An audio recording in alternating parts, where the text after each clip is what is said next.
Learn everything you need to know about the stock market with our beginner's guide.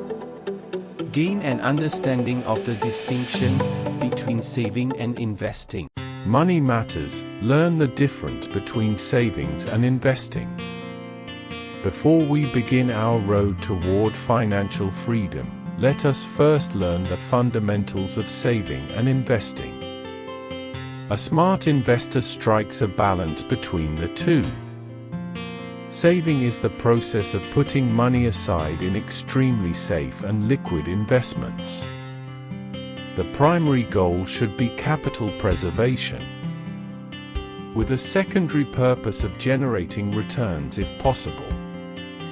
This includes, for example, savings accounts and certificates of deposit. Your savings should ideally be quite modest and designated for near-term objectives like a trip, an emergency, or other similar expenses. Since liquidity is high, there is easy access to cash whenever it may be required. In most cases, there is absolutely no danger associated.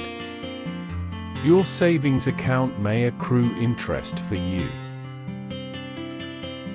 Investing is the process of using money or capital to achieve a safe and acceptable return over a set period of time. Real estate, gold coins, equities, mutual funds, and small businesses are all examples of investments. Putting money to work in order to build wealth for the purpose of attaining long-term objectives such as paying for a child's school or buying a house is what is meant by the phrase investments. When you invest money, you typically face challenges in obtaining liquidity. In most cases, there is a significant amount of risk. When investments appreciate throughout the course of time, there is the possibility that investors will receive bigger returns on their investments.